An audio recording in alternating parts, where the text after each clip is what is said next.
ৰাস্তাবিলাক তদন্ত কৰিব লাগিব, ড্ৰেইনবিলাক তদন্ত কৰিব লাগিব। মই মোল্লা বলক কৈ আছোঁ, আজি মই গোৱালপাৰা ডিষ্ট্ৰিক্টৰ নলংগা গাঁও পঞ্চায়তৰ অন্তৰ্গত এটা গাঁৱত আছোঁ।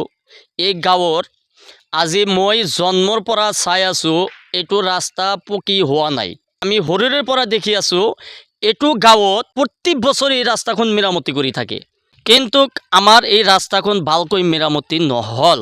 ইয়াৰ কাৰণটা কি মই বুজি নাপালোঁ। এই ৰাস্তাখন যেতিয়া বোকা হয়, বোকা হোৱাৰ কাৰণ কিন্তু এটা আছে। এই যে আপোনালোকে চাব, আমাৰ ইয়াতে এটা নলা আছে, ভালকৈ চাই লওক নলাখন। এইটো ৰাস্তাত এই কিহৰ কাৰণে বোকা হয়, কিহৰ কাৰণে ইমান ৰাস্তাখন বেয়া হয়। ইয়াতে চাব, এই যে পাহাৰ যে আছে, পাহাৰৰ গোটেই পানীবিলাক কিন্তু এই নলা দি আহে। ইয়াৰ পৰা আহি মানে পানীবিলাক সিটো নলাত যাব নোৱাৰে, সিটো নলাত যাব নোৱাৰে। কেনেকৈ যাব মানে ইয়াতে আমাৰ নলাই নাই। এই পানীটা ক'ত আহে? এইটো ৰাস্তাত আহে। মানে এইটো ৰাস্তাত মানে একদম ইমানলৈকে পানী হয়, হোৱাৰ পিছত আমাৰ ৰাস্তাখন বোকা হৈ যায়, একদম বেয়া হৈ যায়।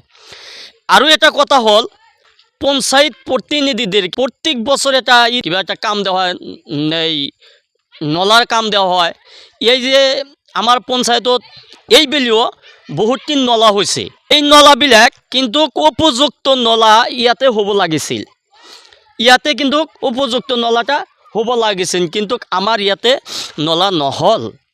নলাটো হৈ আছে ক'ত? যিটো জাগাত মানে কোনো নলাৰ প্ৰয়োজনেই নাই, সেইটো জাগাত কিন্তু আমাৰ নলাখন পঞ্চায়ত প্ৰতিনিধিসকল কৰি আছে। চৰকাৰক মই এটা কথা কৈ আছোঁ, আপোনালোকে যে এই কামবিলাক দিয়ে, এমৰি জেংগাৰ কামবিলাক দিয়ে এবং নলাৰ কামবিলাক দিয়ে, এইটো ক'ত দিব? ইয়াতে নিদি যি ঠাইত বা যি জাগাত নলাৰ কোনো প্ৰয়োজনেই নাই, সেইটো জাগাত কিন্তু আমাৰ পঞ্চায়ত প্ৰতিনিধিৰা নিজৰ লাভৰ কাৰণে কৰি আছে। মানে ইয়াতে কৰিলে টকা বেশি অলপ খৰচ হব, আৰ এমন একটা জায়গা সিহঁতে কৰে তাতে পয়সা খৰচ নহোৱাকৈ মানে সিহঁতে কৰি আছে।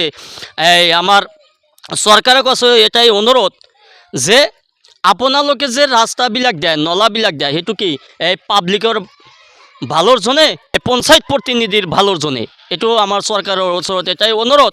আৰু এটা কথা হ'ল, আপোনালোকে যদি পাব্লিকৰ কিবা সুবিধাৰ জনে কামটো দিয়ে, তেনেহ'লে আমাৰ পঞ্চায়ত প্ৰতিনিধিবিলাকে এইবিলাক কাম কিয় নকৰে?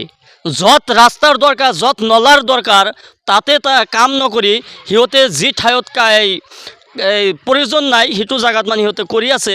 আমাৰ চৰকাৰক এটাই অনুৰোধ যে আপোনালোকে পঞ্চায়ত প্ৰতিনিধিবিলাক ক'ত কাম কৰি আছে, কেনেকৈ কাম কৰি আছে, আৰু পঞ্চায়ত প্ৰতিনিধিবিলাকক ৰাইজৰ জনে কাম দিয়ে না সিহঁতৰ মুনাফা আদায়ৰ জনে কাম দিয়ে?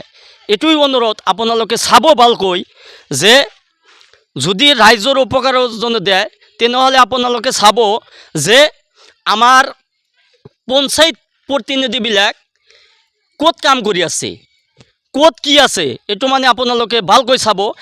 য'ত ড্ৰেইনৰ প্ৰয়োজন ত'ত ড্ৰেইন নিদিয়ে, য'ত ৰাস্তাৰ প্ৰয়োজন তাত ৰাস্তা নিদিয়ে। এইবিলাক মানে চৰকাৰৰ কাছে এটাই অনুৰোধ, আপোনালোকে পঞ্চায়ত প্ৰতিনিধিবিলাকক অলপকৈ নজৰ দিব আৰু সিহঁতক ভালকৈ বুজাই দিব। আৰ সিহঁতৰ লাভৰ জন্য যদি আপোনালোকে কামখন দিয়ে তেনেহ'লে দিয়ক, মোৰ কোনো কথা নাই। আৰু যদি পাব্লিকৰ লাভৰ জন্য দিয়ে তেনেহ'লে সিহঁতক আপোনালোকে তদন্ত কৰিব লাগিব, ৰাস্তাবিলাক তদন্ত কৰিব লাগিব, ড্ৰেইনবিলাক তদন্ত কৰিব লাগিব। ধন্যবাদ, জয় হিন্দ।